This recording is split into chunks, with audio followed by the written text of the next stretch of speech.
Hello and welcome to episode 62 of Gamers of the Lost Spark podcast. I'm your host, Anthony Chesson, and unfortunately, Darren is still not back fighting fit, so joining me once again this week, it's the other Spark on the pod. He's the thinking man's baker, a man who never has a soggy bottom. It's Mr. James Thomas. Hello, yes, sorry listeners, I'm back again. You're back by popular demand, sir, back by popular demand.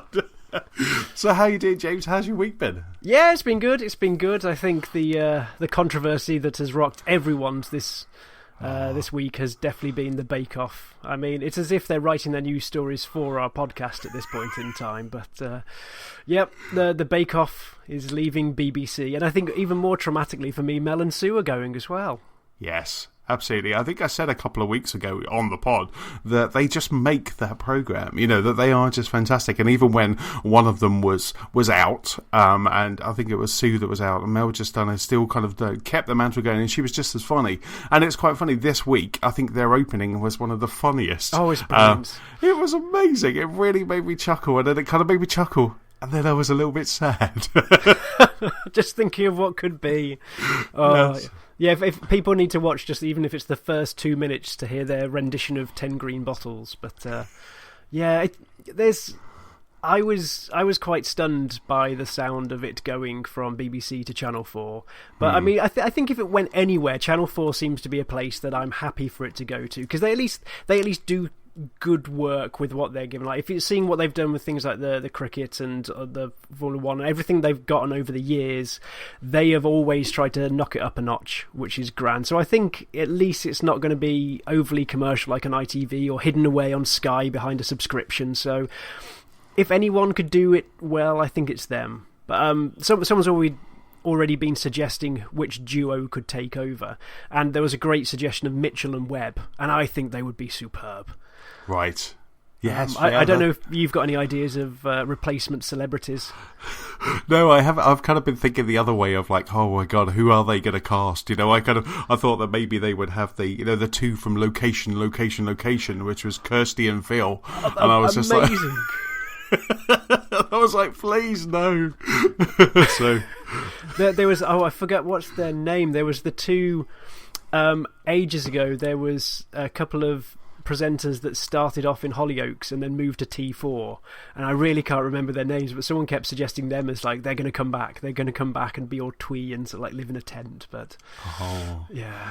Or those two people that do that awful program that I watch on a Sunday, and I can't not watch it. It's like Sunday Brunch. There's two guys that do Sunday Brunch. It's if you're in the UK and you watch Channel 4 on a Sunday morning, it's the most awkward, uncomfortable piece of TV with two guys presenting. Oh, it's the chap who used to be on Soccer AM. I know who you mean. Yes. That's it. Yeah, there's him and a chef, and I kind of watch it for all of the recipes but the interviews are just so awkward. Yeah. So I just kind of started because that's what James and I are talking about is obviously that the Bake Off has moved to Channel 4. The Channel 4 outbid the BBC, and then Mel and Sue, the two presenters, have decided that they won't be going with them. So we're hoping still that Paul Hollywood and Mary Berry will go with them. But it really is a complete package. You know, it's the four of them and the tent, isn't it? I mean, to put it in perspective for our foreign listeners, I mean, you think you've got problems with Trump versus Clinton. This actually beats. I think it was Tuesday, wasn't it? This started coming out, and it was the same day that David Cameron, our former Prime Minister, actually resigned from the House of Commons completely. He's completely skedaddled from UK politics, and he was beaten off the front page by the news of Great British Bake Off, which I thought was brilliant. This shows where the country now has its priorities. Absolutely. And the thing that made me laugh was today in the news, what they said that there was an extra 500,000 viewers this week as well. Really? So all of those news items have gone. People have gone, that sounds like people that there's been 7 seasons, and people that didn't even know about it, like, that sounds an interesting program, or they were just watching it because they were curious and what the big hubbub was all about. But it was a good one this week as well, wasn't it? A batter week. Yes, I managed to catch up this morning with some very fancy pancakes. Right. I'm looking at going to do some pancakes in the shape of rabbits over the weekend, I think. So you're going to get a plastic squeezy bottle? Oh, yes. Yeah, I think a couple of people at work have already ordered them by the looks of things, of the Amazon Prime packages arriving today. Oh, that's just so cool. You imagine you're just like watching Bake Off and you're like, right, I'll have that, I'll have that, I'll have that. I want to, I was looking at the churros, or churros, as they were calling it on the programme.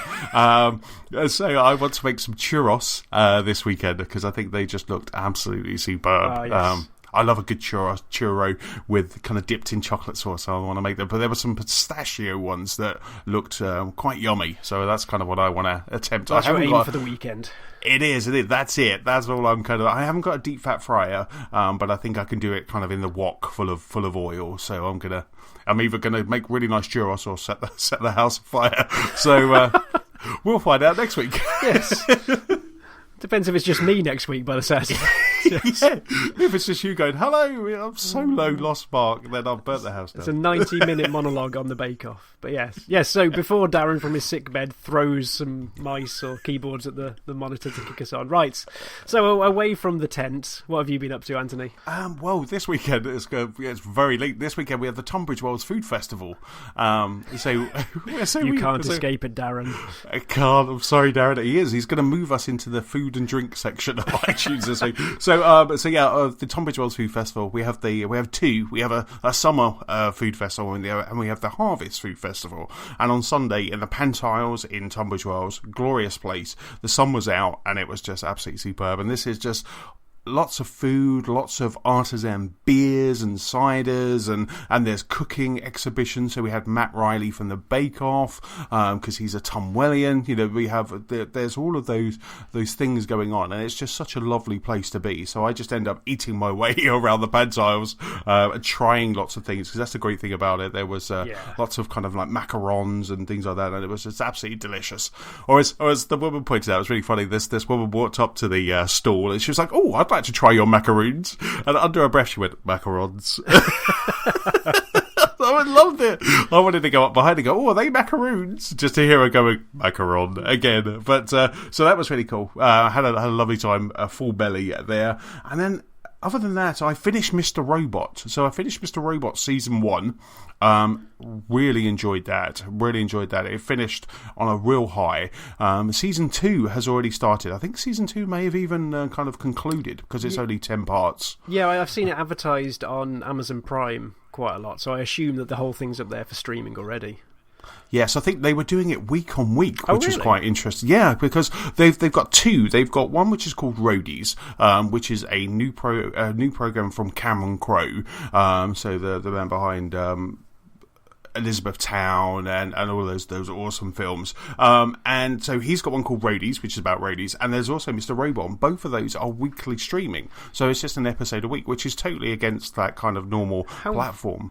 Yeah, how very quaint. So like a fallback to old times, if you actually having to have time to ponder on what happened in the episode. Yeah, absolutely. So it doesn't allow you, so you can't get your month subscription and then binge on Mr. Robot. You can now, but you couldn't have kind of back then. So we're giving Mr. Robot a break. We're watching 11/22/63 at the moment, which is a time traveling drama with and it's all about this guy who goes back to try and stop the assassination of JFK. Okay, and it's very interesting so far. I've really enjoyed. We've only watched 3 episodes, so it's past the 3-episode Chesson test. So where we reevaluate at that point, like, is it worth watching? And this one was definitely a yes. I think we stopped Vice Principals after 3 episodes because we didn't want to watch that anymore. That didn't seem to get any chuckles. But 11/22/63 is really kind of, it's hitting the spot at the moment. Grand. We're in the market for something now actually as well, because we finished our Game of Thrones catch up. We managed to watch all 6 series in about 2 months. That's amazing. That is absolutely amazing. Yeah, we even had like a couple of weeks off around Gamescom, and the rest of the time was like chew through it. So, I that thing got some momentum by the end of it. So I was worried where it was going. I won't say what happens just in case anyone like me is still trying to catch up. But there was points, I think, towards 5. I was wondering what was happening, but it definitely got its buttocks back into gear by the end of 6. Yes, absolutely. Those last 2 episodes, I think, were just an amazing movie. If you watch those last 2 back to back, it's just an amazing, incredible movie. I think the last 2 some fantastic framing. I think just some fantastic actual camera work slash less suspense, I think, in some scenes. But yes, before I accidentally spoil it, we are trying to find something to fill that void, and Tattoo Fixers and Bake Off is only going so far for those. Well, Mr. Robot, 10 parts on Amazon Prime is definitely worth a watch. I would highly recommend that. And the other one that I want to watch, which is at the end of the queue, is A Man in a High Castle. Which is... Yeah, we watched the first episode of that, and Ali didn't really click with it because it was quite slow. Right. Because I'm right saying was it from a short story back in the day? So it's obviously it's really Philip quite K. padded. Dick, isn't yes, it? yeah. Philip K. Dick, yeah. So I think that's been marked on the list of I can watch it on my own if I want. So you can watch it on your tablet. Yes. So how's your week been? What have you been up to? Yeah, it's been good. It's been quite a busy one, out and about doing things, but we've had a couple of big board game nights. So last Friday we were supposed to be having a video game evening at work, but due to reasonably last minute technical problems, we had to yoink it and swap the videos out for board games. So we had quite a lot of people stop back and spend a whole evening with pizzas and board games, which was really cool. And then on Saturday, we followed that up with going into Nottingham to a board game cafe. So I've had a ridiculously nerdy weekend.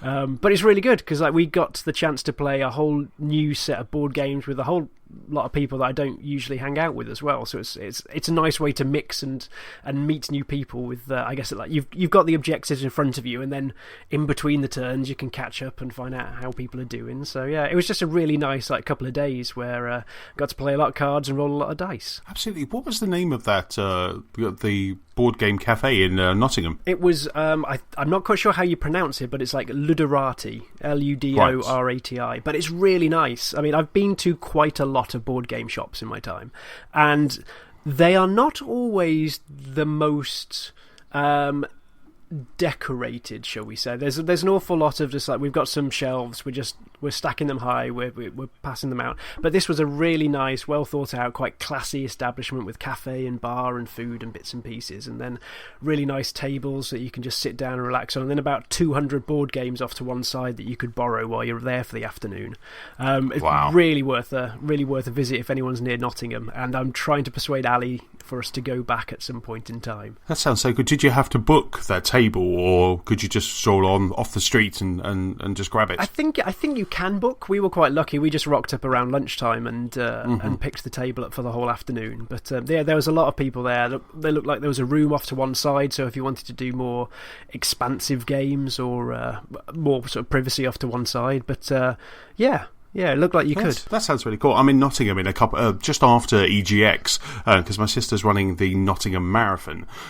So we're going to get there really early to kind of cheer on at the start, and then we've got a good couple of hours to kill. So I was thinking maybe we might take a stroll and have a look at it. That's it. The I don't know. I would love to see if there's they do a recommendation system, because there was enough of us there who knew what we wanted to play. We sort of just went to the wall, and although there's 200 and you just sat staring at it for a few minutes trying to figure out what you wanted to play, we found the ones that we were after and pulled it off. But we kept saying we hope there's the equivalent of a board game sommelier there. Yes. Someone who can go sir, what are you in the mood for? Well, I'm some a little bit of a cheeky vintage.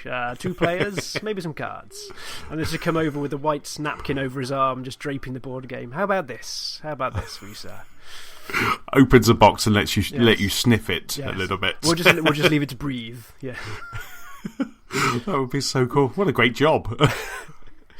But yeah, it's nice to see these things popping up, because the usual board game shops that you see, as I say, are quite jam-packed and I think almost quite cliched in how they look. So to get this nice, bright, airy, welcoming venue, superb. Excellent, because I guess in London you've got the loading bar. There's kind of a couple of loading bars, isn't there? Yep. They have board games and video games as well, so they kind of have a bit of a mixture of both. But that picture that you put on Twitter was just really nice. It looked like a really cool place to hang out. Yes, it was. Yeah.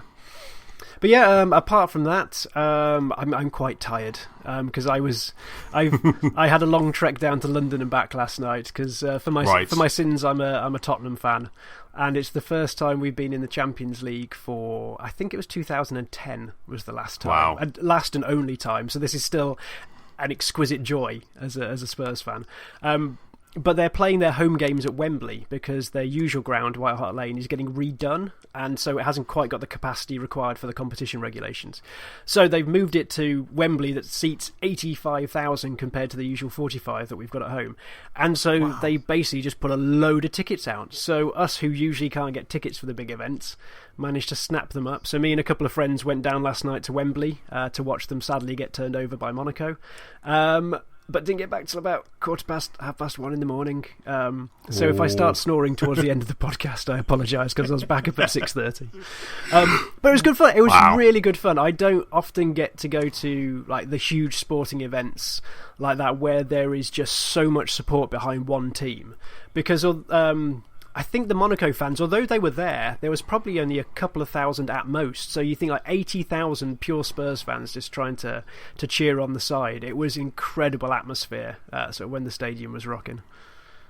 Oh, fantastic. And you had a gorgeous night as well, because it was lovely. The weather down south is lovely at the moment. Yes. So you had a perfect night for it as well for that. It was just hot. Yeah, it was still huge. Like, we were queuing for the tube at like 10:30, and it was still just like quite toasty by that point. I guess crammed in with so many thousand people as well, or knocking up a few degrees. But yes. So yeah, we've got season tickets for that though. So hopefully we're going to be down for another couple of visits to Wembley for Spurs, and then I'm going to be down 3 times for the NFL this autumn as well. So it's going to be my second home, I think, Wembley. Wow. So you've got so is there just 3 games this year then? Because they're creeping up, aren't they? Because every now and then it was just like one game, was it? It was one game a season, and then but now they're 3, or is there more? But you're only going to 3. No, the NFL have now got 3 away games, as it were, over in this side of the country, this side of the ocean, I guess. They started out with 1, and I think every time they sold out, like they sold out within like hours at most, like, and so they just keep putting on another one. And so yeah, for the last 3 seasons they've had 3 games, and we've been, me, my brother, friend of the show, Manny as well, sort of.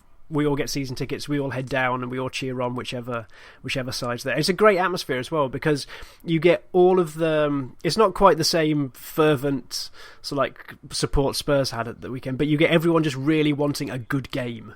And they have to try and mock it up like it's someone's home game. So you find everyone's got flags and banners for one or other of the teams itself. So it's a riot of colour, and everyone basically just wants a really close game that's decided in the last couple of minutes. That the worst thing you can get in a neutral game is a blowout, and then everyone loses interest quite quickly. So really it's just like a celebration of NFL in London, rather than, I guess you do have some ardent fans if they're lucky enough to get their team to be picked for the London games, but it really is just all those UK guys that just fancy or just like NFL. So it just sounds like such a good atmosphere. Yeah, it's good. I think the first one's in a couple of weeks' time, so yes, roll on that. And who's that with?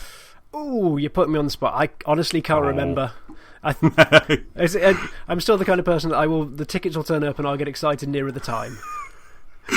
So you just need to know the day before you leave so you can put the right jersey on. That's all you need to know. Ali puts me on the right train and off I go. Big grin on my face with very little clue in my head. Packed lunch, couple of Viennese swirls, and you're happy.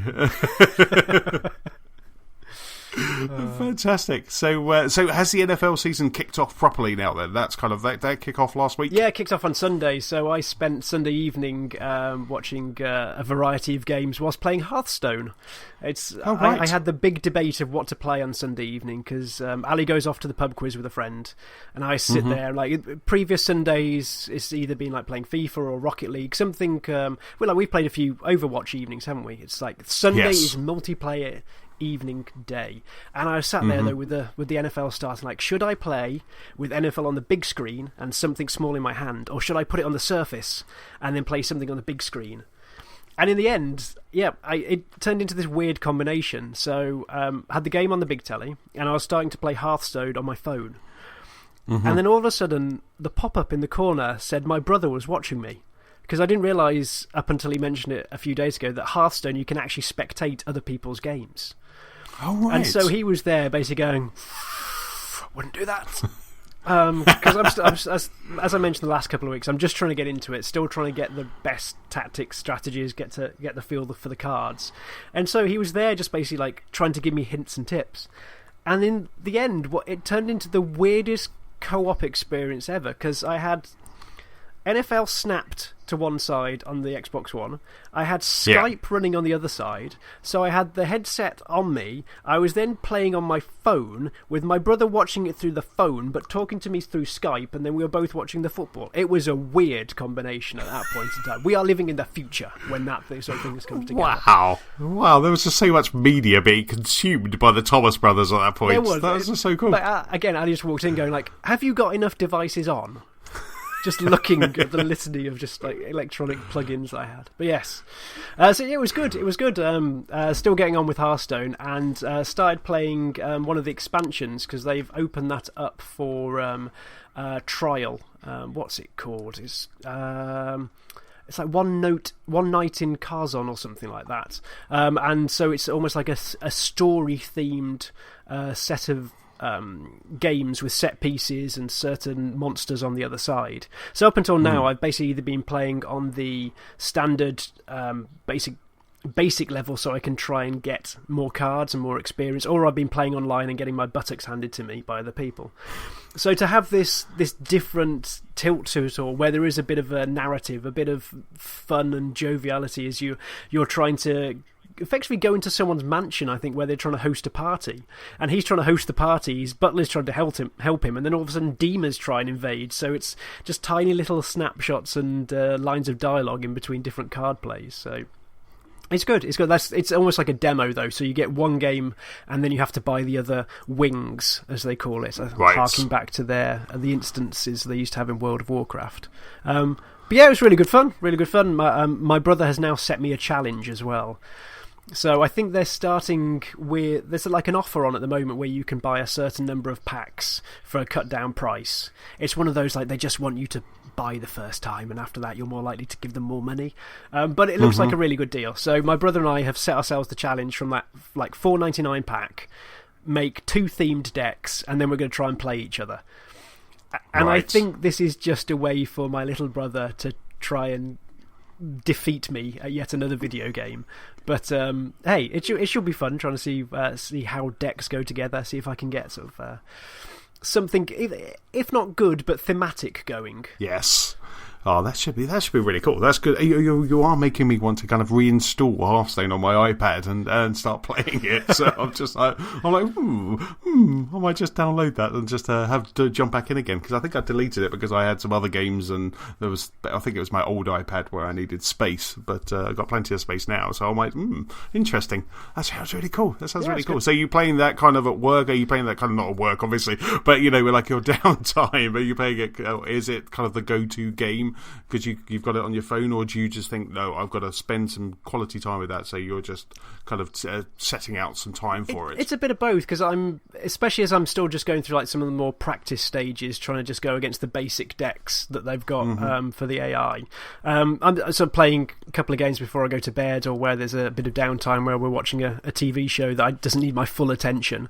But yeah, it is the one that's sort of like creeping into the index finger sort of just touches on without you even realising on the phone. Yeah, so like, it started. I better have a game then. It used to be Pokemon Go on Twitter, but yeah, now it's this.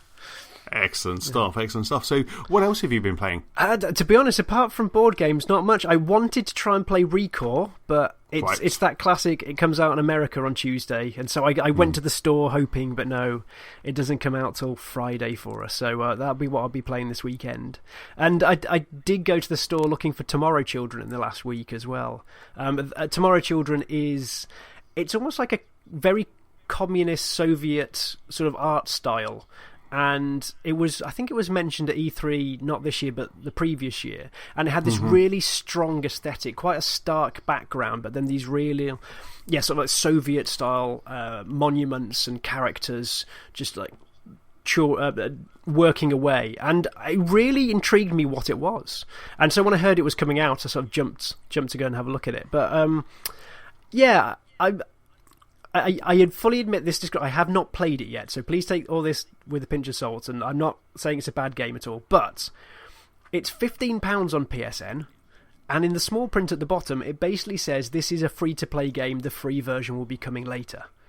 And so this just has me so suspicious about what the game actually is. And I've heard Giant Bomb and people talk about it this week, so I want to try and watch a quick look or something over the next few days. But there's just something... I don't want to pay £15 for a free-to-play game, because it sounds like they're still going to be trying to nickel and dime me at that point in time. So yeah, I've got Tomorrow Children still on my radar, but I'm very much waiting for the free version to come out. And I don't know when it's going to come out. It just seems a bit sly at this point in time that it's not out at the same time. Because they're calling it the Founders Pack, aren't they? That $15.99 is for the Founders Pack. Yes, and you get something like that. You become part of the bourgeois if you buy it, which is interesting. I guess it's very much living into that theme, that style they're trying to portray. But yeah, I definitely want to do a bit more research now before I buy it. Yes, I'll be interested to see what you think about Recore, because Recore's been getting some mixed reviews this week. Where, for like I say, from the US, it's kind of unlocked on Tuesday, and it seems to be getting some mixed reviews. Some people seem to really like it; they like the platforming. Seems to be kind of platforming of old, and other people are quite down on it. So it's a title that has me intrigued. I'm very interested. So I'll wait and hear what you think about it next week to kind of before I jump in. I must admit, because it's out tomorrow, I've got a bit of a gaming session in the morning before I start work. I've got to wake up at 5:30. I'm like, do I pre-order it tonight and just have that? And there's also, I'm still playing some other games which will keep me well occupied, but there's also the BioShock collection as well, comes out tomorrow in the UK, already out in the US at the time of podding. So there's that as well, and that has me wanting to go back to Rapture.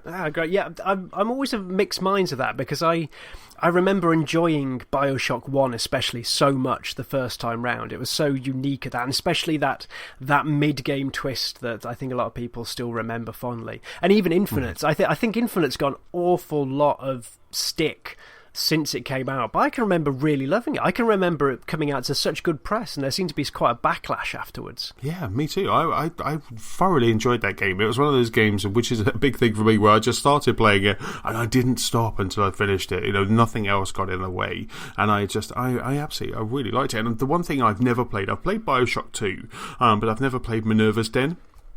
And I've also never played the extra DLC that came out for BioShock Infinite either. So there's a couple of little additions into that BioShock world that could be worth a jump into. Yeah, I have to say, I think especially with Infinite, I wasn't too bothered about the extra DLC that came afterwards, because I felt that the story was done. Like there was a nice bow put upon that, and I didn't really want to go back into sully my experience, even if it was like a flashback or what have you. I mean, I haven't played it. That's still on my pile of shame at this point in time. But The Last of Us, I thought it was quite risky when they did a sort of, an extra chapter after the game was done, because for what was by all accounts a very strong narrative game, to go back to the well, even if it is to complement the story they already had, was, I thought, risky. And it's the same with me for BioShock. It's like, that was the story.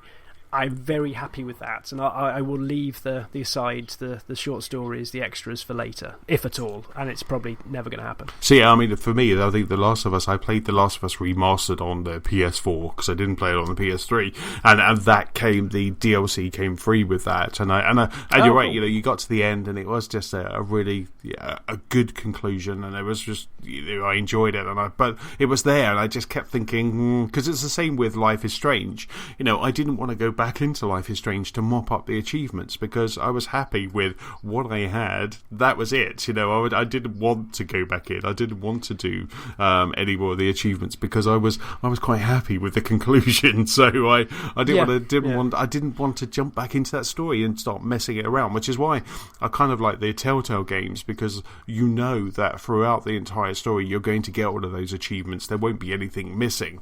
So because I occasionally look at Life is Strange on my hard drive and I think, shall I play it again? But I just don't want to. I just love the choices I made, the decisions I made. You do. There are some games that you just want to say, right, that was it. That was my experience. I'm not going back. Yeah, just bank it and move on at that point. Indeed. There's plenty of stuff to move on to. Yeah. So yes, absolutely. But speaking of moving on, I hear you have been going back to an old classic. I have indeed. I like you. I was listening to the Giant Bombcast. I think it was last week's Giant Bombcast. I think I was cooking or doing something on Sunday, and I was listening to the Giant Bombcast, and someone wrote in and asked them to rank their top 5 Zelda games, which they then pushed to 10, and it had me doubled over. I was just laughing. I was really enjoying the agony that these 3 guys were going through. And I'm still very new to that podcast. It's like yourself, Matt, and Manny. You've always said, like, you listen to it, it's really good. So I'm very new to it. So I'm very new to the characters on the podcast. But I just really enjoyed listening to them agonize over Zelda. And so it made me start thinking. I was like, I want to play a Zelda game. And I had a 2-day trip to Manchester, so I was like, right, I want to play something on my 3DS. So I popped to my local game store because I was going to play A Link Between Worlds, which was the 3DS. Oh yes. So I was going to play that. Unfortunately, this was on the Sunday, and I was leaving at 4:30 on the Monday morning, so I couldn't Amazon Prime it. So I just thought, I went into game and they didn't have it, so I was like, fine, what I want to play, a game that I've played many times, but I want to play Ocarina of Time again. So I deleted my previous game of Ocarina of Time on the 3DS and just started it all over again. And the night on the Monday, I finished work at about 7:30 in the evening, went to my hotel room, Deliverooed some really nice chicken, because I was really tired. I didn't want to go out, so I was being a bit antisocial. Didn't want to go out. I was really tired, and I just watched some podcasts. I had some video casts on, so that my headphones on, watching that, and just playing Ocarina of Time. I started off listening to the music of Ocarina because I love that start, and then I was just instantly hooked with Ocarina of Time, and I played it till quite late that night. I was back in work at 7:30 in the morning, and I just don't think I had much sleep, probably like you right now. I just don't think I had much sleep while I was away, and I played it there. And then on the way home as well, I quickly did some work that I had to finish off the day, and then I just got my DS out. And the great thing about the DS is it just lasts for hours. It really just lasts and lasts. So it got me all the way from Manchester to Tunbridge Wells, and I'm just really enjoying it. I'm just absolutely loving it. Grand. Yeah, so how many times have you played this then? Because you've played it on the DS. How many times did you complete it on the N64 then? I played it twice on the N64. So I played it through twice on the N64, and now I've played it kind of once on the 3DS, and now this will be my 4th playthrough of Ocarina of Time. I still haven't actually beaten it. Right. I'm sure I've told you before, but there was one point where my brother lent... I say our cartridge, I'm sure it's probably actually his. He lent our cartridge to a friend, and out of the 3 slots that were there, it was mine that got deleted for his friend. No. And I think I was on like the penultimate temple or something like that, and I just didn't have the heart to go back through at that point. Right. Oh, wow. That's so bad. Still yet to crest Ocarina of Time. You still bring that up at Christmases and birthdays. It's like I still meet the person who deleted the save. Oh, you know the person who deleted the save? Oh, my goodness. Yeah, it's still, I don't think he knows what hurt he's caused me, so I've kept it... Well, eventually, after all these years, it's eventually going to burst like a dam. But for now, we're on speaking terms. That's good. Well, at least you're speaking now, which is nice. Yeah. Which is nice. I mean, and then other games I've been playing this week is I have to ask before we get out of the list of Zeldas, though, is Ocarina of Time your number 1? It is. Okay. I totally agree with Bombcast that Majora's Mask shouldn't even be in the top 10. Because I bloody hate that game. I realised it was really funny when they were talking about it. I was like, do you know what? You're right. I don't like that game because I've tried. I've bought it on the 3DS. I've tried to play it, but the mechanics of that game, I cannot get to grips with. For some reason, it just doesn't work with my brain. But what about you? What's a kind of a top Zelda game for you? You're probably going to say Majora's Mask. No, but I couldn't understand why they liked Zelda 2 so much. So they had this real love for Zelda 2, and I absolutely hate it. Right. Last year I played through... Was it last year or the year before? I played through the original... Zelda on the NES, like from scratch, like making post-it note maps. It was a joyful time, and I really enjoyed it. That was still one of my #7fave games. The original Zelda, and I think it's somewhere between that and the SNES one, Link to the Past. They are 2 brilliant games, but the game in between, Zelda 2, is just awful. it's just this side-scrolling monstrosity as far as I'm concerned. I mean, I really liked they tried to do something different. It almost like had a top-down Final Fantasy style map, and then you go into side-scrolling sections where you could actually like have proper combat and duck and jab and things. But my God, it's awful. It has awful save points. It's got an awful structure, and when you die, you go so far back. I think mechanically it just doesn't hold up today as well as other games. So that's the one that infuriated me. I was shouting at the podcast, going, "Why do you see things in this that I do not?" You just want to sit them down and go, "Explain it to me. Explain it, damn it." Yeah, but in my retro hipsters vibe, I really enjoy most of the 2D ones. Like I like what they did with the DS and the 3DS ones recently. I like the Game Boy ones. I really want to play Minish Cap. I still haven't played Minish Cap, but original or the Link to the Past are my favourite ones. Have you played Link Between Worlds, which was a 3DS game that I was trying to get hold of? Have you played that? Yes, yeah. In a real weird twist. I think it was a combination of birthdays and Christmases, but I think I got it for my sister got it for my brother, and my brother got it for me. Superb. It was just like, we are excellent taste siblings. Excellent. It took me ages to actually get going with it. I think I started it and then just hit a brick wall, and then came back to it a few months later and just deleted it. And it's that kind of thing where you're halfway through and you don't know that the flow's gone. I felt the flow had gone, and I'm like Ocarina, because this was off my own back. I started from scratch, and yeah, it was great, absolutely great. Oh, fantastic! Yeah, though I'm looking forward to my next. I've got I'm in London on Monday, and then I'm going to go to Manchester on Tuesday. So I've got some more Zelda time coming up. Oh, I just think it introduces some lovely mechanics about it's just an extra way to traverse the world, about how you can flatten yourself to the walls, and it just adds an extra. Technically it removes a dimension, but actually adds a dimension to puzzle solving, and I think it's that real simple twist that actually breathes life into what you think is a world that you know. And so it's just that very clever Nintendo use of like the space. They've gone, well, how can we keep it the same but actually add an extra spark? And I think it's wonderful for that. Fantastic, superb. I'll have to keep an eye on that, or even just get it from Amazon and have it queued up ready after I've beaten Ocarina. E-store. This is an e-store. This deserves to live in your 3DS. Oh, right. Do you know what? See, this is it. See, I did not think of the e-store. So while I was going to game, looking on Amazon, I didn't think of the e-store. See, this is how bad Nintendo are. I didn't think that I could go to a store and I could get it. I mean, I'm digital. I'm all about the digital. On my Vita, I'm digital. On my Xbox, my PlayStation 4, I did not think of that.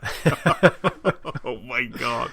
Yes, perfect. Excellent. Thank you very much. Right, well, thank you for reminding me that Nintendo also has an e-store. So I've been playing that. I've also been playing the other Zelda clone, which is Oceanhorn, Monster of the Deep. And I'm still loving that. I was joyful about it last week, and I'm still kind of. It's such a great game, and just exploring the world, going to the different islands that are around the oceans. You start getting. I've now got a gun for my ship, so when I'm sailing between, monsters are coming out of the sea. It's very Wind Waker. Do you mean a cannon? I hate to be pedantic about I do. This. Sorry, yes, no, I should not have. Hashtag seafaring dev, yes. Yes, yeah. I shouldn't try and not talk seafaring with you. Yeah, so a cannon appears on the left side, and James like, it's the port. Good God. So, and then the right, though, I was just going to keep going. But yeah, though, it's really good. So I've got a cannon that I can fire from the port. There you go. See, I've got it. I was quite happy actually this week because iOS 10 came out and there was a pirate sticker pack.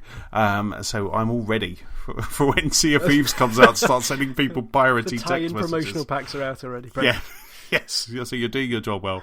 So Oceanhorn is absolutely superb. Today it was quite interesting because today FDG Games, who is the developer for Oceanhorn Monster of the Deep, they put a Twitter poll out to see if anybody wanted this on the PlayStation Vita.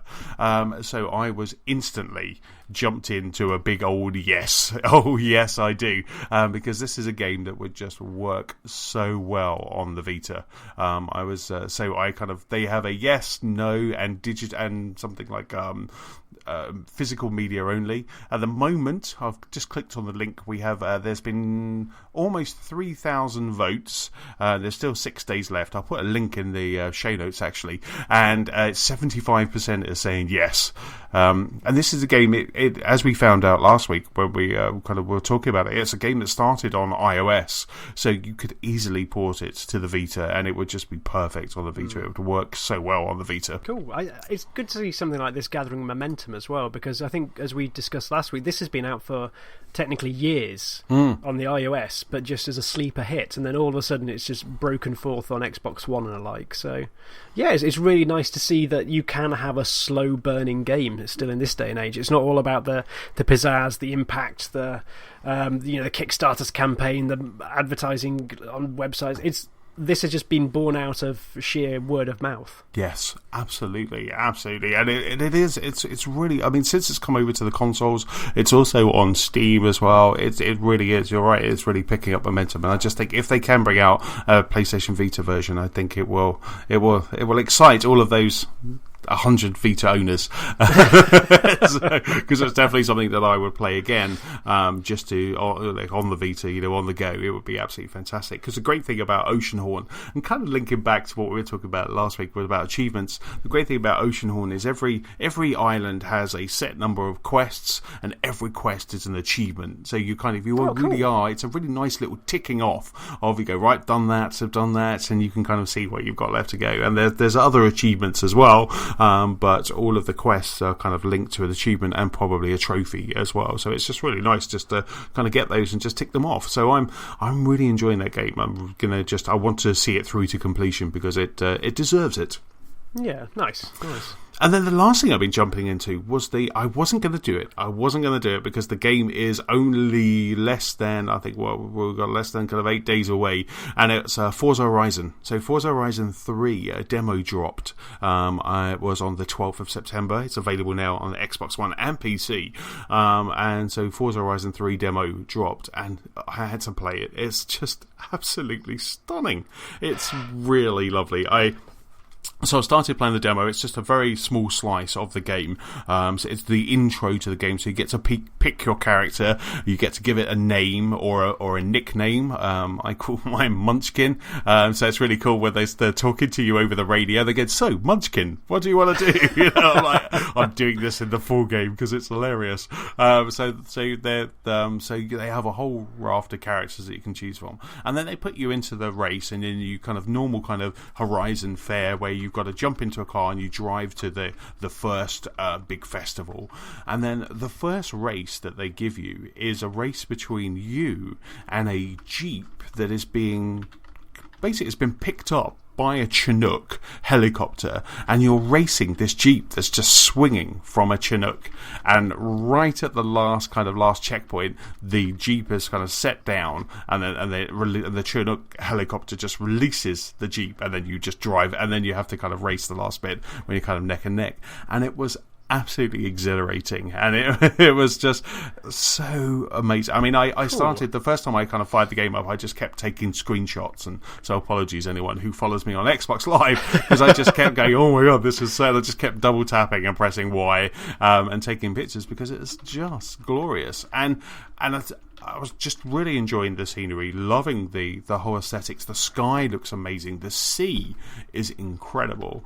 And then I just went to the settings because I was like, okay, I just want to see if HDR is turned on because this looks incredible. And HDR is not available in the demo. So come 8 days' time, it's going to look even more stunning. It's just it's going to look incredible when the full game comes out, which is already sitting on my hard drive waiting for that unlock. When that full game comes out and they enable HDR for the full game, it's going to look amazing. I can't wait. It's going to be interesting if you can get the side by side, because I think we said last week, I think this is what was missing in the PS4 Pro, more side by side comparisons. So I would love it if you could, because I know you've got the movie room with 2 TVs, if you could have the demo on one and if you could have the full HDR version on the other. And I'm not quite sure how you could convey to us mere mortals with normal eyes how they would come across, but I just want someone somewhere to be able to take a picture or something and just show me the alterations between the two. I wonder if I could turn it off. I guess I wonder if I could take a screenshot. I see again. It's hard, isn't it? Because even if I took my phone up to my screen and took a photo, you're then going to get the feedback from the screen. Yeah, it's like trying to explain colour blindness to someone, I think, almost, isn't it? It's like if you can't see it, you just can't do it. So. Yes, absolutely. And so, I mean, I can't wait to see that. I mean, that was one of the great... When I heard about that in the demo, that it wasn't... That was kind of one of the reasons why I kind of jumped in, because then I still get that wow factor, which is I can't wait for. But it looks amazing, looks incredible. I absolutely love it. I can't wait to jump into the full game. And they also, some of the music as well. So the soundtracks is just superb. So there's nothing better than driving in Forza Horizon with the soundtracks. They've got some really good kind of old school hip hop soundtracks and ambient soundtracks, and there's classical. It's your standard Horizon fare, but it's very cool, and I'm very excited about it. So it's really good. Superb. So I was very happy with that demo, very happy indeed. So with that, should we jump into the news section? And in this week's news section, we have more PlayStation news. There's been a fallout after the PlayStation Pro event. The Vita is still alive, and also James and I are going to try our hand at a bit of voice acting. So you have all of that pleasures to come later. But the first piece of news, James, is with you. Yeah, well, this is the roundup, really, of the PS4 Pro follow-up. Given the press conference last week, there was always going to be bits and pieces coming out afterwards, sort of clarifications and devs talking. But the first piece, I think, was mainly surrounding a couple of comments made by the PlayStation hierarchy. The first one was that Sony was going to go after the PC audience. So the PS4 Pro was targeting at the group of gamers that mid-cycle might start looking elsewhere, might get their heads turned by fancy graphics cards and else, and other little configurable items that you can find on the PC. So Andrew House, I think I called him Jay Hauser last weekend, getting you confused with the Grand Theft Auto guy. So yeah, Andrew House, speaking to The Guardian, said, there's a dip in mid-console lifecycle where players who want the very best graphical experience will start migrating to PC, because that's obviously where it has to be had. We wanted to keep those people within our ecosystem by giving them the very best and the very highest performance quality. Yeah, so I think it's an interesting sentiment that he's going for, and I think it's an interesting twist on that sort of like the half-step console generation that we spoke about. But I still don't buy that as a thing. I think if they're going after the PC market, and the more I've thought about it, the more calling it the Pro just irks me slightly. Because it just seems like such a half step for everything they're saying. Like if they just went like, we just wanted to do 4K or something like that. Obviously they can't come out and say that, but the big marketing twist. But saying they're going to go after the PC audience, which are expecting like they will spend more than the PlayStation 4 Pro on a graphics card if you want the full experience. And saying that like at the top end this could do 4K if you really milk it, but it's not a consistent thing. And then calling it a Pro as if it's this bespoke piece of hardware, yet it hasn't quite got all the pimping hardware or even like the HD Blu-ray. It's still falling short, and I think the more they protest, the more it's wound me up this week about it all. No, absolutely. I mean, there is part of it that I agree with, because I am that person. You know, I am that person that when anyone who's listened to this podcast has heard me time and time again go, I might get a PC. I really like a PC. You know, when I'm seeing people's kind of 4K graphics and running this lovely thing, and I've got this nice big TV, I'm like, I need something to power it. And that's what the PlayStation Pro is for me. But I think, you know, after I've fired up the first game, I think I'm going to be going, I still need something with a bit of power, because I think it does do some magic to make things look better, and Digital Foundry have already been putting some things up to show you this. But I think you're right. I just don't think there's not enough in that box. There's not enough in that's really going to kind of satisfy it's not going to do 4K graphics. I know that I'm going to enjoy it. I know I'm going to love it, and it's nice having that piece of kit under my TV. But I know that it's going to be, after a while, you're going to start going, maybe I'll get a PC. But it's just that I've always been locked into the console ecosystem. I like a console ecosystem. I like that I can just put my game in, I can download my game, and I can just play it, and I don't have to worry about settings or that my graphics card is not good enough or anything like that. I know, kind of not so much now, but I know that the game that I'm playing is the same as everybody else's, and I think that's kind of what makes me happy. Yeah, and I think we've only had to listen to when Darren was setting up his VR rig, the amount of problems is probably over-exaggerated, but the amount of issues that he had, like tiny little irritating things, like whether it's like the graphics card dying or just like the right configuration, making sure your RAM's, there's just so many variables to get it up and running. And I have a lot of respect for anyone who builds their PC in this day and age, who really likes getting down to the nitty gritty and getting the most out of their gaming rig, because it's been many years since I've had the urge to do so, because I think as I've got older and grumpier, I just, like you, just want to sit on I don't even want to put a disc anymore. Hell, I'll just download it. This is how grumpy I am. I will just sit on the sofa and demand that the entertainment comes to me at that point. Absolutely. I was chatting to a chap at work on Tuesday, and we were talking about No Man's Sky. So we were chatting about No Man's Sky, and he said, I was really enjoying it, so I was kind of asking more about that, kind of what he was enjoying. And he was just saying, to be honest, I played something else, and I can't be bothered to put it back in the drive. And we both just chuckled, and I was like, I totally get what you mean. And that's why I download my stuff digitally now, because I know that I can just sit there, and if I'm playing something on my PlayStation 4, I can at any point just jump into No Man's Sky without getting up or without even going to the cupboard. I just thought we had a right old chuckle about it, but I know exactly what you mean.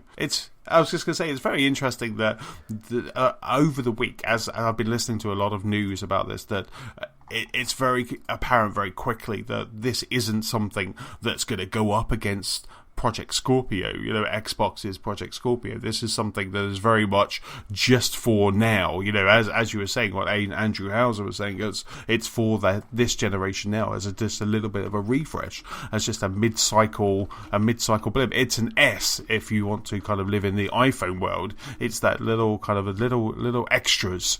So it's still I'm still kind of reading news, and it's a very interesting move from Sony. Yeah, I think what sort of like brings things home to me as well is there's talk from Jonathan Blow and The Witness, who did The Witness, and the Witness I think is a superbly pretty game. I think I keep holding things like that and Journey up as reasons why we don't necessarily need 4K, because they have such strong aesthetic styles that it's look over pixels in my mind for me. And that wasn't even 1080p on the PlayStation 4. Like, we keep talking about this 4K push, but if something as, and this is not meant disrespectfully, as relatively simple looking as The Witness, because everything looks really, it's all done in post effects and the shaders and the look and the lighting, so there's an awful lot of power that goes into it, but it's deceptively simple on screen. That used to be 900p, I think it is. So if you're going to go onto the Pro, it's only going to bump it up to 1440p. And again, I'm not in for pixel counting, but that's still a long way off of the 4K that they're talking about.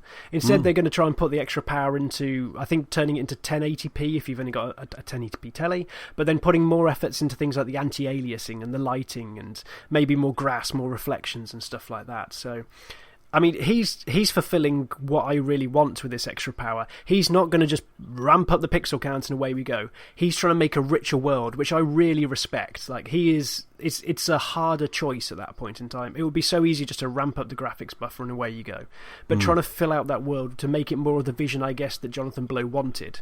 That's great. But the kicker for me is that he didn't know that the PS4 Slim, the PS4 Amateur, the PSC Noob, supported HDR. It seems like this was like a last-minute revelation to a lot of developers. So, although they rolled out the HDR update on Tuesday, there is not one piece of software on that machine that supports it at this point, which I just think is bizarre. Even if you're just going to just put the dashboard in HDR. Something to make sure that people don't have to go back and forth the settings and see if they've broken it. Absolutely. I mean, I have a checkbox on my PlayStation that says HDR automatic. That's all I have now. That's it. There's nothing else. And you're right. Just make the dashboard. I've got a really nice Firewatch dashboard. That'd be lovely to kind of see that in HDR. Just let it render that. And it's just like, but there's absolutely nothing. And you're right. I got home and that was kind of one of the first things I did. I was running the beta anyway, but my beta had to get an update because the 4.0 beta didn't include HDR. So that's how kind of under wraps that was, and maybe, as you say, a surprise to some people as well. So I downloaded that, and then I kept to have a quick look on forums, had a look on the PlayStation blog to see if there was a list of games, or any of the games that I've got that then support HDR, because I'm dying to see a HDR game, and there's nothing. Absolutely nothing. I think I've tried to pin down what has irritated me about this over the last week, because I really want to be excited by new hardware. I really want to go. I want to drop everything, get my pre-order in, and buy it, no matter whether it's Microsoft, Sony, or Nintendo. I love buying new consoles, and so the fact that I'm not even twitching at this is. I think that might be why I'm sort of angry with myself, because I can't find any reason why not to buy this new hardware. And like with every new story that comes out, it's just like it just seems like it's further and further away from me at this point in time. Yes. There was one point as well. Another part of the news bucket was at one point over the weekend, Masayasu Ito, executive vice president at Sony Interactive Entertainment, actually almost hinted that people were going to have to pay for PS4 Pro feature updates to existing games. Thankfully, there were a few developers that came out and said, no, this is not part of the certification requirement. You cannot do this.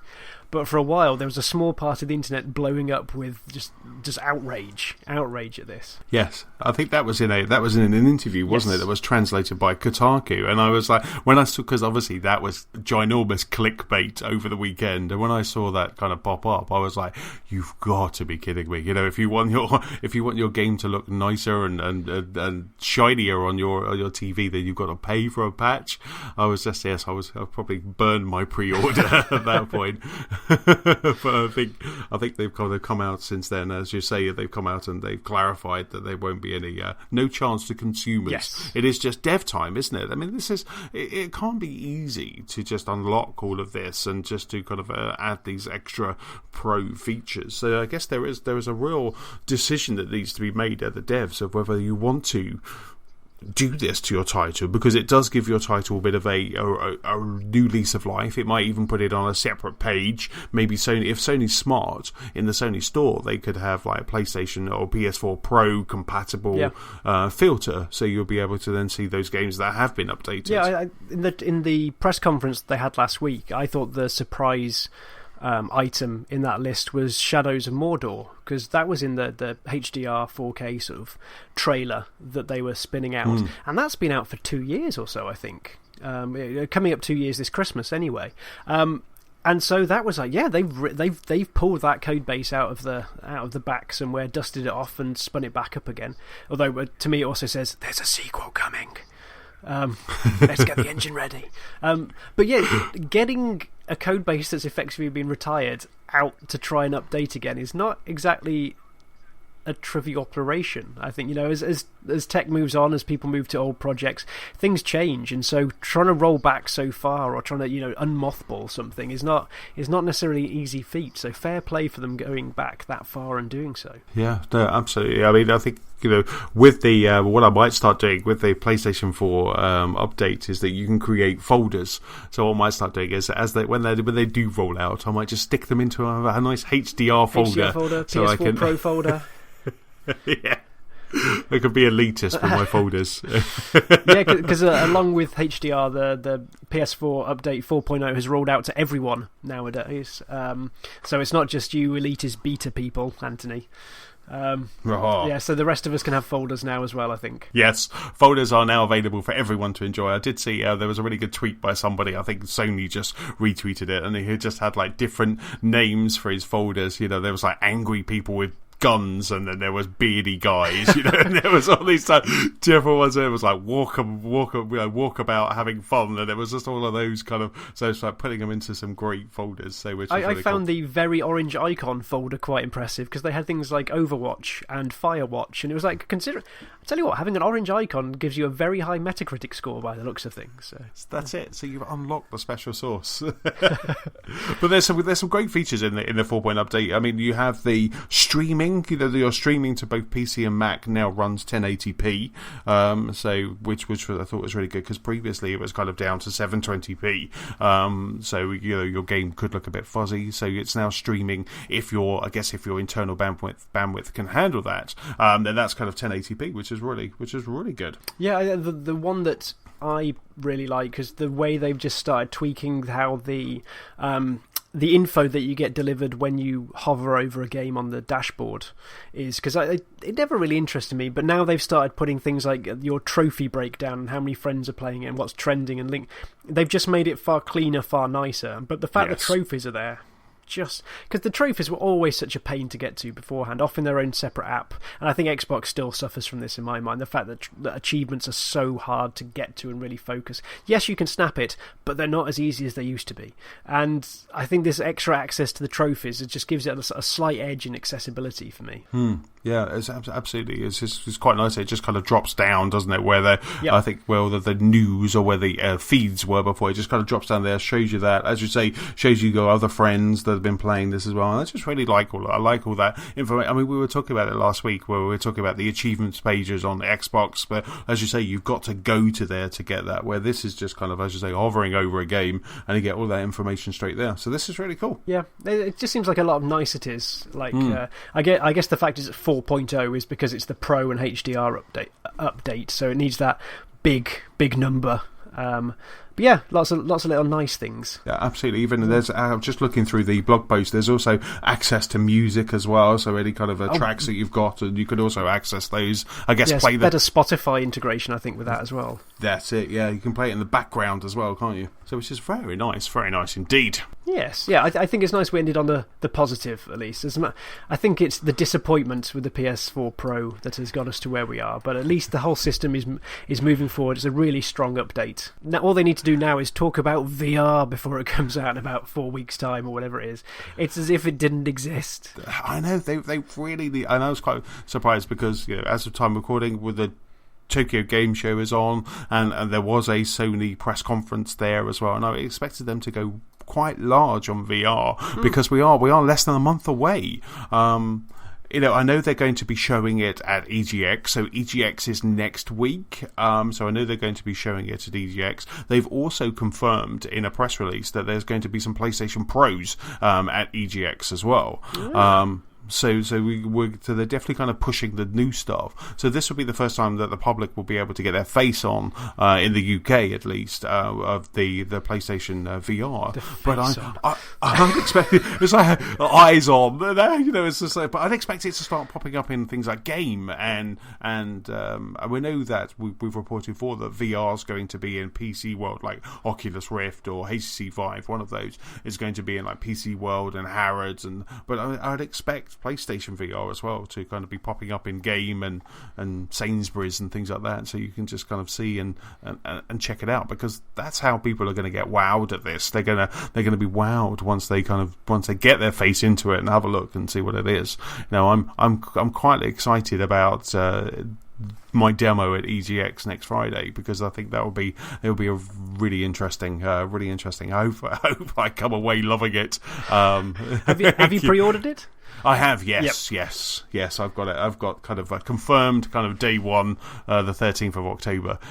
So I was in quite early with that one. So I thought, again, it's that thing, isn't it, where because it will sell out, and because now it has sold out, and you're going to struggle to get a day one version. Sometimes I think it's better to just pre-order and then ponder later, rather than kind of ponder first and then miss out while you're doing that pondering. Yeah, I got caught out with a Wii U for that one. I think I ummed and ahed and then had to basically run around Nuneaton and the surrounding areas, and the same with... Was it the 3D? No, it was definitely the Wii U. Yeah, just hunting down any pack I could find on launch weekend, which was fun, but I'd have preferred it just to get delivered to my office. Yes, the easy approach, because as you say, we're old, grumpy and lazy, so we just want it to come to us, where we have access to the internet on our smartphones and we can be clever with it. So another piece of Sony news is another strange one. Just before the Tokyo Game Show, an update went on the PlayStation blog. An update by Shuhei Yoshida, and it was an update on The Last Guardian. And the update was from Shuhei Yoshida was that The Last Guardian development team is fast approaching a major milestone in production and has made a tough decision to delay the release of Last Guardian for a few weeks. You shock and surprise me, sir. I'll tell you what, I did tweet out you were almost close, because you thought that it wouldn't come out this year. And what they're saying is that the Last Guardian will be launching on December the 6th, 2016, which is just... I mean, this could be a surprise sleeper hit over Christmas, when people maybe just get their PlayStation 4s, or like me, I'm just thinking, what game could I play, and I could just jump on that if I'm not still playing Gears of War or Forza Horizon. But it's a strange date to have it, and I'll put a link to the blog post in there, but they do say that it was they suddenly found at this late stage they found more bugs than they anticipated. It's like, this game's been in development for 10 years. How could you now be finding bugs? How can this now be happening?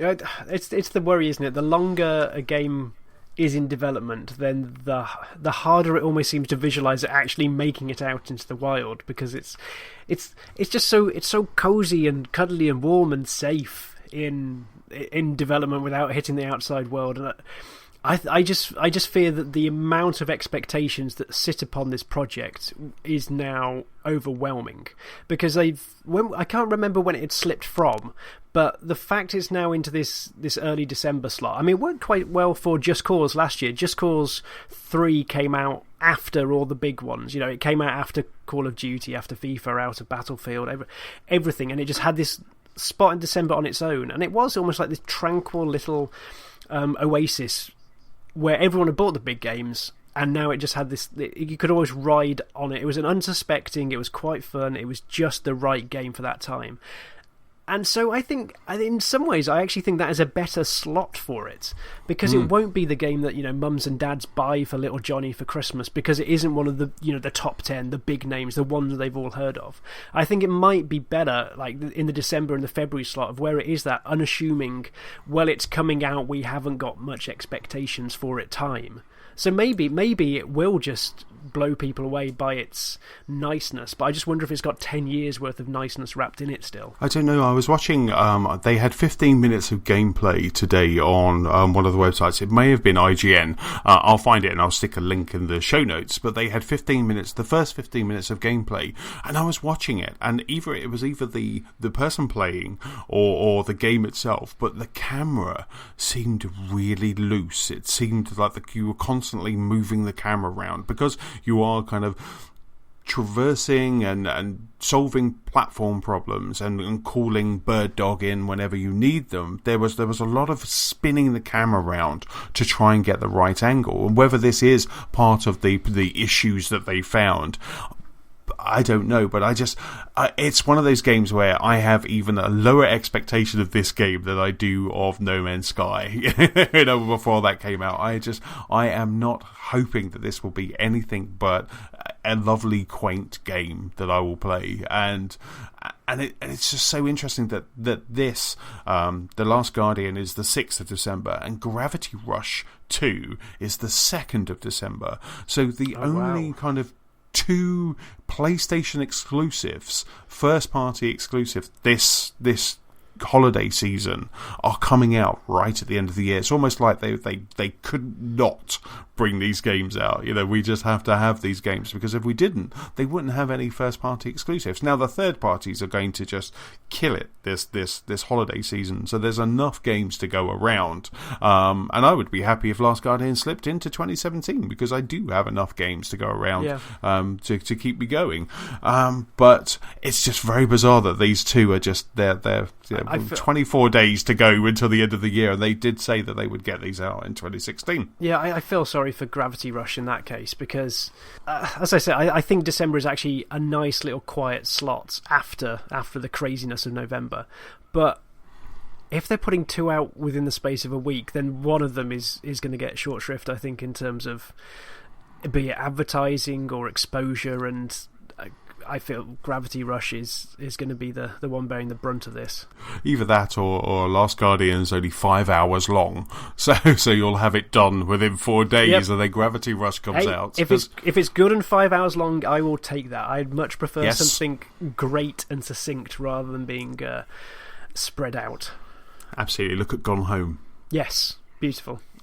Yes, and there's a speaking of Gone Home, there's not a sequel, but the next game from that company, Fulbright maybe, is coming out soon on Xbox. Tacoma, yes. So that's coming out very soon. So I was quite excited about that. But back to The Last Guardian. So it's really interesting to see this slip. I know it was probably a really hard decision for them, and there is a lot of expectation. People have been waiting 10 years since this was, but I just don't know. I mean, those people that are expecting something, because the reason why they're saying that they moved it over to PlayStation 4 is that it couldn't run on a PlayStation 3. But we had Last of Us, we had Uncharted, we had some amazing, stellar, gorgeous games on PlayStation 3. So this game has to be the game that couldn't run on PlayStation 4. We had to wait until the PlayStation 4 Pro came out. Yeah, I was. Yes, imagine if they said that this only runs better on Pro. It only runs on Pro. Oh god, Darren would just rage because I know because Darren was going to make it to the pod this evening, but unfortunately his illness has took another turn. I could just imagine him raging if this was only on the Pro. He would, it would incite a riot inside Mr. Withen, I think, because I know he's really looking forward to it. This is a game that he's really looking forward to. But I think what I might do, I think you're right. That kind of nice little quiet season. Nicola and I have got a couple of weeks off over Christmas. We've got some. We always like taking some time off between Christmas and New Year. Do some gaming, some days where we're just in our PJs all day, real kind of slumpy days. And sometimes if we're not playing a co-op game together, they are days that I will just look back over the games I haven't played that year and try and jump in. So I think kind of things like Last Guardian would be a prime candidate for that. Yeah. I think even if it captures just the spirit of Ico and Shadow of the Colossus, they're quite chilled games. Even though there's a lot of, especially in Ico, there can be moments of high tension and stress when you're trying to escape from the shadows, and when you're actually climbing the Colossus, there's the tremendous sense of awe and spectacle. But the actual general, when you're wandering around, they're very chilled, sparse, like very atmospheric games. So I can see how they could just be really good for effectively a pajama day. Just, we're going to do nothing but Last Guardian. Let's just sit and relax with this one. Absolutely. You've painted the scene perfectly. And with that, you do just kind of want it to be 6 to 8 hours, don't you? Yep. And then you can just get it done in a day, and you're just happy. You're done. That's that game checked off. It's like, right, now what's next? Yeah. Like, Gravity Rush. Let's do this. Where's Half-Life 3? That's the next game I want that I've been waiting for a long time. Or Left 4 Dead 3. Oh, I'd love a new Left 4 Dead game. Did you ever play those? Left 4 Dead. The oh, people so who do you made know what? My mind went completely. Yeah, the Valve. Against the Zombies. Yes. So I was thinking of Walking Dead, and also worried because I just thrown a Lego brick across the room, which is what that clattering was. Everything seems to be okay. Left 4 Dead was fantastic. We played that at work a lot. But Left 4 Dead 2 was my favourite because the zombies were the best addition in that. I love playing as the zombies. I could quite happily legitimately grief my friends as a zombie for the entire day. Oh, the multiplayer. Yes. Oh, yes. What was your favourite zombie? Oh, I don't know. I think there was there a big one that exploded? Oh, the boomer. Yes. Oh, that was it. Yes. I love what I can only describe as Lickitung, which I know is a Pokemon, but I can't think of the name. But the zombie with the really long tongue that you could basically just grapple people in with. If you could find the right spot, you could cause some tremendous trouble there. This is fantastic. I think most of my Left 4 Dead times was co-op, was going through the game co-op, and that was so much fun. Yeah. That kind of, I think sometimes Nicola would rage. That would overcook level of rage for Nicola. I was like, I'm down, come and get me. I'm trying. I'm trying to get you. But I love that game. That's so good. Such a great game. I think it's now on backward compatible as well on Xbox One. Fantastic. So superb. Next piece of news is with you, James. I think we're still on a Sony tip. Just for a change, we're sticking with Sony. Well, I had to grab this one because, again, we joked at E3 and I think we joked at Gamescom that Vita is a dirty word in the Sony compound. But they mentioned the Vita. It's amazing. At the Tokyo Game Show conference they held this week, they didn't just mention the Vita. They didn't just announce a few upcoming games, including a couple from Square and another Danganronpa. But they've actually releasing 2 new consoles, or 2 new colours of console anyway. So over in Japan... I thought you was going to say Vita 2. Vita 2. It's like, it's just the Pro version of the Vita. 4K in your hand. So, yes, 2 shiny new colours available on the 1st of December in Japan, and it's grey and metallic red. So, I don't think it means a great deal, but I was actually really impressed they are still trying to do something with this, and it makes complete sense for them to do this at Tokyo Game Show and not, say, at E3 in the Americas or Gamescom in Europe, because the Vita is just really a non-entity compared to the 3DS. But at least in Japan, they've got a real good foothold. I think, although it's still behind the 3DS, they've sold over 5 million Vitas there. And I think the combination of, like, I'm sure Monster Hunter was on it before it switched to 3DS, and Dragon Quest. So the very traditional sort of like Japanese RPG games have really given it an install base. So you can see why they're trying to milk it a bit more with a bit more colour. Yes, that metallic red one looks really nice, actually. Yes. It looks really lovely. So I've still got my original Vita with the OLED screen. Yes. That's where my love of OLED began, I think, with the Vita. It's such a lovely screen. It is just such a gorgeous... I love my Vita. I've said time and time again on the pod, I really love my Vita. I just wish there was more. And I enjoy it because it's how I kind of consume my indie titles. Yeah. And it's a great little indie box on the go. Occasionally I do want a big game, but I don't think... It just doesn't have the right... configuration for a big game. You're missing that extra trigger. You are missing. There's a few things that they should have added, and then you would be able to kind of take it. But I've enjoyed it. I've played some Lego games on there, but like I say, more and more it is for that indie games. Yeah. I have got Persona 4 Golden on there, which I'm trying to get into, but that's a crazy Japanese RPG. But I just love it. It's always in my bag. Yeah, I think the 2 games I bought at launch. I can't remember if I've told this story before, so apologies. Fast forward 30 seconds otherwise. I only got a Vita because I thought Game was going out of business. I can't remember. I think I was saving up credit for whichever the next console was.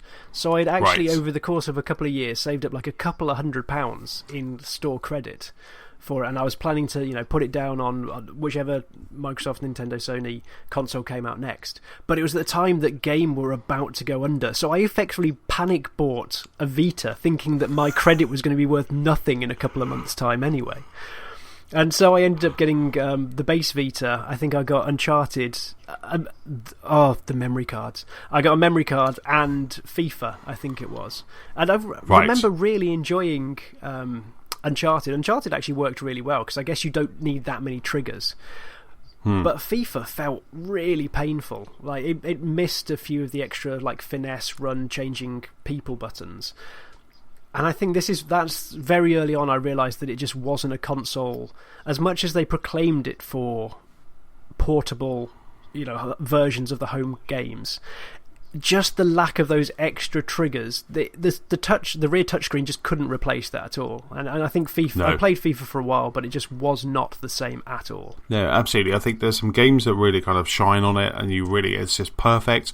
But I think your kind of FIFA moment, I had that with Killzone. So the first time, because I was thinking, this is fantastic. I can start playing, quote unquote, console quality games on the go. So first person shoot 'em ups, this is going to be amazing. And then the first time I played Killzone, I was like, oh no, this just doesn't work. It just doesn't. You were missing that trigger. Because I think, I'm not sure what even the fire button was on Killzone, but you could mess it around. So the top buttons, but it just felt alien. Yeah. It just felt that you were straining your fingers into that position in order to be able to fire. So I was just like, there was that point where you're like, it it doesn't do enough. And I think there was a while where I absolutely loved my Vita, and then for a while I was like, oh, this thing sucks. And then I got a really good game. I think I got the Batman game, which was kind of like a Metrovania kind of style game. And I got that, and then I was like, I love my Vita again. So I fell in love with it again. And now, like I say, it's always in my bag. Yeah, well, it's definite to say the button layout is not going to win any awards. No. And speaking of awards, thank you very much, James. The Golden Joystick Awards are open, and they are open for voting. So this year's voting, the voting for this year's Golden Joysticks are now available. I will stick a link in the show notes if you want to kind of get voting. So this is the 34th Golden Joystick Awards. It's going to be held at the Indigo, which is at the O2 in London, and a bit of a strange one because they're actually selling tickets, so you can go along and you can. So it's open to the public to go along and watch the Joystick Awards, and they're going to be on the 18th of November this year. But you can get voting. So there's about 21 categories that the public can vote on this. And I think the Golden Joystick Awards is really kind of one of the only awards where the public kind of vote for the majority of the awards. And they've got some great titles, and it's quite nice just kind of going through them. So you've got things. The categories are like best original game, best storytelling, best visual design, and they always have that great one, which is kind of like, the most wanted game, and they're those upcoming games. But when I was just flicking through and when I was casting my votes, just looking at best original game just shows what a great year we've had so far, because the best original game we have Abzu, Firewatch, Fury, Hyperlight Drifter, Inside, No Man's Sky, Overwatch, Quantum Break, Sonoma, The Division, and The Witness, and just kind of listing all of those. I know there's a few controversial ones in there, such as The Division, maybe Quantum Break and No Man's Sky, but that just shows kind of the stellar year that we've had in gaming. Best storytelling again is like Oxenfree, Firewatch. Now Oxenfree is one of those ones that I haven't played and I really want to get into. I think that's another game that's kind of always kind of calling to me whenever I loll. But there's some really good categories, and we've also got Studio of the Year, etc., and Best Visual Design.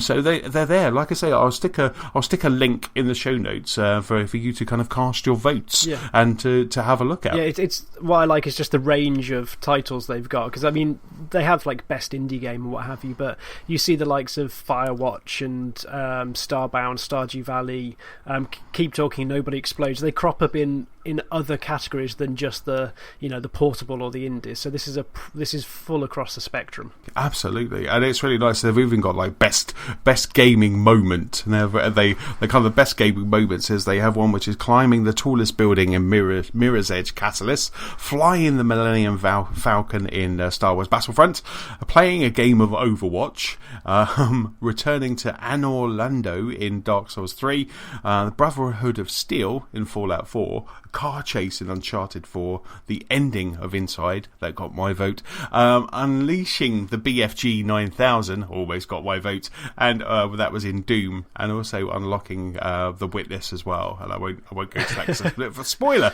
There's some really good categories, really good. I'm looking at Innovation of the Year now, and I think I'll go down most of them. They've got Guitar Hero Live, which I thought was great, that MTV aspect they've got it. No Man's Sky, we'll move on. Pokemon Go, Quantum Break for blending game and TV show. But then for Innovation of the Year, they've got HTC Vive, Oculus Rift, and PlayStation VR all as independent independent options. It's like, right. Are they? Is it really that much? Is it really innovative if 3 of them have done it? It's They should have just had VR. They could have shared it. 3 execs on stage fighting for the award. Yes. Just put them in a pit and let them fight. But like I say, they also have like PlayStation Game, and it's just a really good. But like I say, it's great. I think there are some extra awards that are voted by the Golden Joystick Committee, but the most of it is by us, the public, by the gamers. So it's always a good one to stick your vote into. Fantastic. I should probably stop voting and come back to the podcast. Yes, I think the hardest one for me, and I may have even skipped it, was the Nintendo Game of the Year. year. Oh. Because I really couldn't. They had Fire Emblem Fates, Kirby Planet Robobot, Legends of Zelda Triforce Heroes, Monster Hunter Generations, Pokemon Tournament, Tokyo Mirage Sessions, Xenoblade Chronicles, Yokai Watch, and Legend of Zelda Twilight Princess HD. So I think I skipped that. Too hard a choice. I was like, nope, nothing there. So that's there. I'll stick a link in the show notes, and that's like I say, I don't know if it will be live on Twitch or anything like that, but you can get tickets if you want, if you're in the London area, for the 18th of November. Fantastic. So the next piece of news is with me, and it's about Steam and how it handles its user review scores. So up until this point, people on Steam who have bought games or at least played games, they've been allowed to put in their user reviews, give it a positive or a negative, and just give their feedback on it. However, Steam have gone along and tried to clean up how this operates. Recently, in May, they said they highlighted that they want to try and change how this was handled, mainly because they didn't want people who were getting the game for free, like handouts from indie devs who might be trying to fix their reviews to make them look more positive than they were. I mean, this was supposedly a very small number of people, but there was still an issue, and so Steam needed to try and sort this out. So they have basically said that anyone who got the game through a code, i.e. handouts from the devs, can't leave a review. So their review scores, their positive sentiments or negative sentiments, aren't counted for or against it. And this has caused a bit of an uproar, because it's not just handouts that were getting the game into people's hands through codes. It was basically Kickstarters. So people with Kickstarters or Indiegogos were being given Steam codes, and they legitimately paid through it, but for a different source, and yet all their reviews were being wiped off. So this has led to some ire in the community, partly because people have got their reviews wiped, now they don't seem to matter as much, and partly because the devs who had basically cultivated these small but precious communities to them suddenly found like mass numbers of their reviews just wiped out. I mean, especially I think some of the smaller devs, they were saying like about half of the positive reviews had suddenly been wiped, pushing them further down the rankings. So you can see that it's come with a very good sentiment of Valve wanting to try and clear up the Steam store to make sure that it reflects a true perception of how players who have paid for the game feel about it. But equally, it seems like it's been quite heavy-handed and wiped out a lot of goodwill with some of the smaller devs. Yes, absolutely. I mean, wasn't this thought about? You kind of hear decisions like this when there must have been a board decision or a group decision that they were going to do this. And didn't they think about Kickstarter? Did they think about as you say, the legitimate ways that people would be getting codes and not just through a handout from a dev? I guess it was, they just thought it's for the greater good at that point. There will be casualties, so to speak. I think a quote from Valve themselves said, the review score has also become a point of fixation for many developers, to the point where some developers are willing to employ deceptive tactics to generate a more positive review score.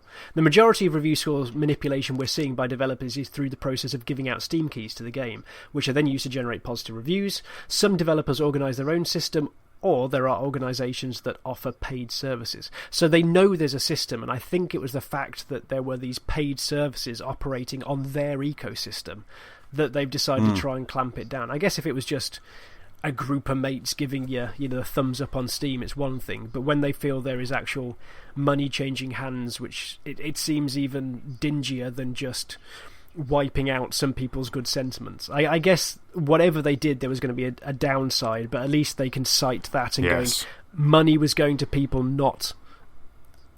money was going to people who were determined to fake, rather than at least getting behind your mates. Yes, I always remember there was a shot in Silicon Valley where one of their apps was kind of going through the roof, and it was like a real kind of must-have app, and they kind of shot over to I think it was China or something like that. They just showed this sweatshop of people lugging on, and I have those images now where all of those codes and people are just writing reviews on this. But wow, that's. I mean, do you think they consulted the developers about this and told them that this was going to happen, or was it just a kind of one day they woke up and their game had dropped like 50 places? By the sounds of some of the interviews that I saw, it doesn't seem like many were were contacted at all from them all. I think quite a few people were surprised by the effect. I mean, it's not that the other reviews don't appear; it's just that they don't count towards that headline number that sits beneath the game itself. But one thing I wanted to ask when I'd seen this story was, how does that affect you? Because I think we're both of a mind where we know which games we're going to want to get, and if we go browsing, it's usually off of someone's recommendation rather than searching through the store looking for something based off other people's reviews.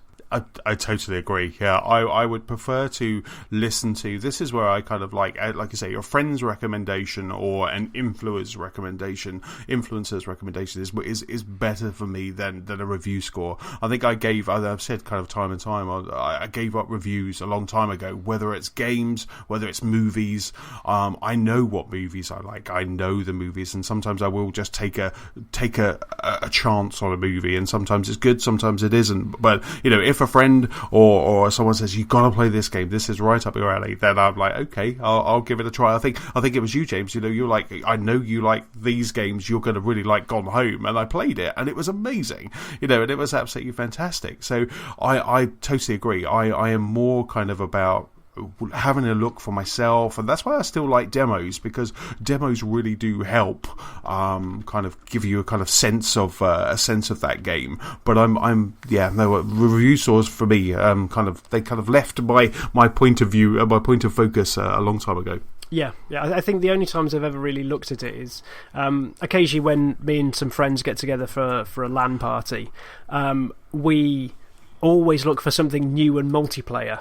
And so the only time I've ever really tried to take in sentiment is at that point. But half the time we're just trying to look for something for 8 players. So it's a very self-selecting area at that point in time. But yeah, so I do feel sorry for the smaller indie devs who have tried to cultivate that thing, especially off of Kickstarters or so. But here's hoping it sort of balances out in the long run. Yes. Absolutely. And like you say, those titles that maybe are doing it in some back alley and money parting waves, maybe that will kind of that will then stop those, and the true kind of classics will be able to kind of make their way back up to the top. Fantastic. So next up, there is a competition. I can see that. I can feel James is getting ready. There is a competition. Mass Effect EA have put out a competition so that you could be in the next Mass Effect. So you could be in Mass Effect Andromeda. So what they've done is they've put a competition out and it's open to anyone who is in Australia, Canada, New Zealand, United Kingdom, and United States. And this is to so that you could be a voice in the new Mass Effect game. So they basically said they want explorers. Explorers are wanted is the name of the competition, and I will stick a link in the show notes. So they basically said you're an explorer. You've always wondered what it's like to see the stars and discover new worlds. While you can't physically send you to space, we can send your voice to Andromeda. So what they've done, as of the 12th of September, and the closing date for this competition is the end of September, so it's the 28th of September, they've basically put 2 scripts up onto the blog at BioWare.com. And again, I'll stick a link to this so you can get to it. And there's basically 2 scripts, and they want you to read these scripts, and they can be male or female. They're kind of very written, so they can be either. So it's male or female, and they just want your voice. It's quite funny in the blog post that they put up on the website. They said you don't need to dress up. We don't need special effects. Like, oh, we're going to get so many cosplayers, aren't we? You get someone kind of turning up as a character from Mass Effect. They was like, you don't need to do any of that. All they're going to judge you on is the quality of your voice performance and how well it matches the Mass Effect style. So James, I messaged you a bit earlier, and I said I think it would be fun if maybe we just kind of gave these a try, because there are 2 scripts. There are 2 scripts there up on the blog, and the great thing about it is it has, obviously, in the first column, it has the character. So there's Jordan Tate. He is a smart and talented indie documentarian eager to give a real perspective on life on Andromeda. You are playing the role of Jordan Tate. So this is the first script. This setting the scene. So you have the character, you have the line, and really, in a great way, they have the direction as well. So they have that as one, and then there's another scene where you play tough mercenary. And I love that. It's so generic that tough mercenary is the character. And the first direction for the first line of the tough mercenary, the direction is doing business. And this is so James, right? So what we thought we'd do is we thought we'd just kind of we would audition live. We're going to audition terrible. live. We'll cut it out. No, we'll never cut it out. We'll leave it. So right. So do you want to be James Jordan Tate or tough mercenary? I'm happy. I can try the tough mercenary, but I think I'm too happy-go-lucky. So I'll have to switch into the cynical, grumpy gamer face. You could be Jordan Tate then. I'll let you do the first one. So you could do scene 1. Okay. So scene 1, you're Jordan Tate, and you're a smart, talented indie documentarian eager to give a real perspective on life in Andromeda. You are playing the role of Jordan Tate. I will be playing the role of Ryder. I have no direction, so I'll just do mine very dry. But okay. You are Jordan Tate. So right, so when you're ready... I've got to be friendly and enthused, yes. followed by being annoyed... and fake bubbly. Okay. Yes, and then at the end of your first piece, you've got to be earnest. Right. Game face. Shake it out. So, lemon face, lion face, lemon face, la la la la la. Right, okay. Go for it. Okay. Action. Ryder, isn't it? Jordan Tate, freelance vidmaker. Superintendent Drakes asked for an uplifting documentary about our efforts. Translation, paint rainbows over our problems. But people deserve the truth, not propaganda. Perhaps a crisis is a time for hope rather than hard truths. If we pretend everything's fine, who does that really serve? I want the dirt and blood, not the convenient fairy tale Drake's looking for. Okay, what do you want to know? Well, how do you think things are going? Official reports don't tell us much. I think people should go and see Andromeda for themselves. No trouble at all? Are those scars on your armour just from popping the champagne? Never mind. If that's your take, that's what goes in. Bandwidth means I'm transmitting in short bursts, so that's all for now. That seems like a really weird line at the end. It's just like, here's a scene, let's talk about our broadband problems. Yeah, he's obviously went with whoever you went with when you switched to internet. And end scene. I'm sorry, end scene. That was good. That was good. I can see Mass Effect calling you. I can see this is great fun. Right, okay, scene 2. Okay, right. So you are tough mercenary. I'm Two doing mercenaries business. talk about some of the difficulties of living on the frontier and being pioneers in the new world. You are playing the role of tough mercenary. Bold font. Okay, bold font. The I thought my name was Bold Font. Yeah. Right, here we go. Okay, and go. I got a great deal on the gear we salvaged from the crash. Here's your share. You said we'd split the take evenly. It's even. Do the math. I've got a family. You don't. This isn't fair. We agreed. To split the profits 50-50. How do you feed your family is your problem. I just keep thinking, what if we hadn't left the capital? Maybe I wouldn't have to worry about where my kids' next meals are coming from. We're doing better than some. But I worry that one day I'll cross Sanders and find my kids murdered. Sanders doesn't kill kids, and you don't know that would happen in the capital. There were laws back there. Out here, it's thugs running the place. A thug wearing the uniform is still a thug. Sanders was the head of security back in the capital, and look what she's become. Oh, there's more. Trust me. Oh, I'll never get a job. Trust me, things like rule of law, like decency out of the window when things go bad. So you wouldn't go back if you got the chance? Hell no. It's not the best here, but I've got a decade of my life, and that's what we wanted, right? A new start. Siffin. End scene. Oh! So there you go. That's it. Both of us appearing in the next Mass Effect Andromeda. Confirmed. Confirmed right here. It's official. That was just that was so good. I could do that again. Right, but we won't. But that was just so good. I love the fact that they've done this. That they just kind of obviously especially the mercenary. Maybe they're just kind of a side scene. It's hard to pick out any of the story from that. Apart from obviously there's internet problems in Andromeda. But that's it's a really good competition. Yeah, I think that just the fact they're offering out to the community to be part of something they hold so precious is fantastic. I love any community that is like brought into the development of a game itself. Yes, absolutely. That was fantastic. That was so much fun. Superb. And that's it on that script reading note, that high note. Darren is going to kill us when he gets back. That high note, that's about it for this episode. A big thank you again, James, for pulling up a chair. A pleasure as always.